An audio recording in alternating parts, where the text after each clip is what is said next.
مننه کې هیله احترامات د ام سی ال یوټیوب چینل درنو لیدونکو او اوریدونکو هیله لرم چې جوړ او روغ به وئ. نن یو ځل بیا موږ تاسو ته له یوې خوندورې ویډیو سره راغلي یو. نننۍ ویډیو زموږ د واتساپ د سیټینګونو په باره کې ده. نن به تاسو ته د واتساپ دوه داسې بهترین او مهم او خوندور سیټینګونه ښایو چې خوند ترې واخلئ. راځئ ویډیو تر پایه راسره وګورئ او دغه سیټینګونه مهم او ضروري سیټینګونه دي او دغه در سره زده کړئ.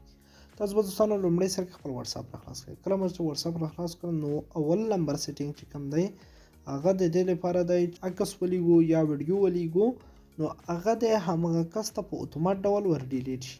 نو تاسو به د دې لپاره څنګه کوئ؟ لومړی به تاسو راشئ په همغه کس ته چې چاته عکس یا کوم څه لیږئ په همغه باندې به کلیک وکړئ. د هغې وروسته به تاسو دلته به دغه کونج کې چې کومه د کمرې نشان دی دلته به راشئ. دنده پوهېږئ تاسو کله چې عکس لیږئ نو تاسو به همغه عکس راواخلئ. کله مو چې هغه عکس راواخیستو نو له هغې وروسته تاسو ته په دغه کونج کې یو بل آپشن راځي چې دغه آپشن د دې لپاره ډېر مهم دی. دغه آپشن تاسو ګورئ. کله چې تاسو په دې باندې کلیک وکړئ دلته اوکې ورته ووهئ نو تاسو به دغه عکس دلته سینډ کړئ. کله مو چې دغه عکس یا ویډیو یا بل څه دغه کس ته سینډ کړل نو ګورئ تاسو ته به عکس نه ښکاري مګر دغه ډول شکل به درته ښکاري. کله چې دغه سینډ شول نو تاسو به راشئ همغه دا مقصد زما دویم واتساپ ته و او زه تاسو ته ښایم مقصد دغه هغه کس دی یعنې زما بل واتساپ دی. کله چې دغه ته راغلی نو تاسو چې کله به دغه عکس باندې کلیک وکړئ اوس ګورئ ښه کله چې په عکس باندې کلیک وشي عکس خلاص شو. کله چې عکس خلاص شو ګوره ماته یې دغه عکس ولیږلو زه اوس راووتم. ګورئ زه بیرته دغه عکس نشم خلاصولی.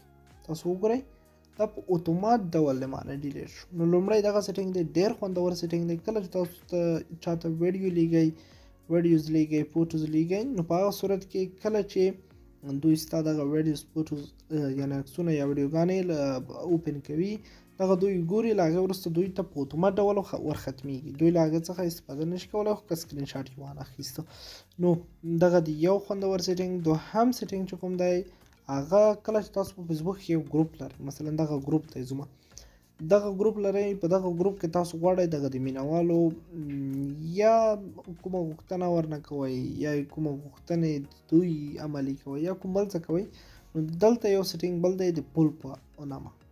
دغه پول ډېر بهترین سیټینګ دی. تاسو لومړی سر راشئ دغه خپل دغه ځای ته. کله چې دلته راغلی تاسو دلته دا د پول وګورئ. دلته زه درته نشاني کوم دغه پول په دې باندې به کلیک وکړئ. نو لومړی چې کوم دی تاسو به خپل ټایټل ورکړئ.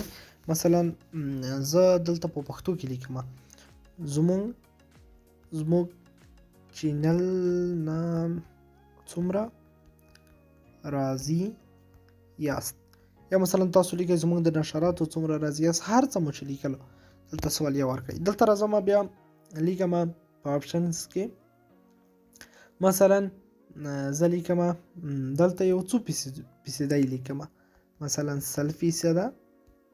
دوهم آپشن ته راځم 50%.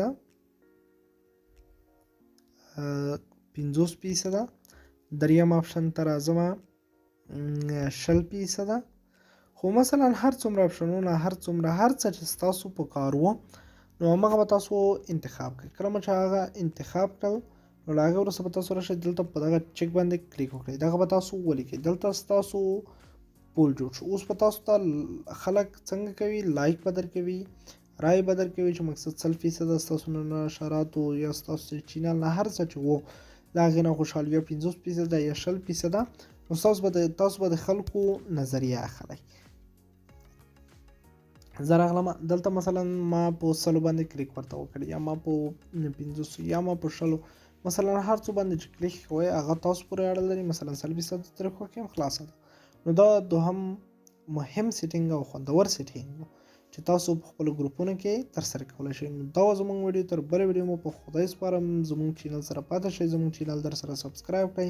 الله په امان. ښه وختونه.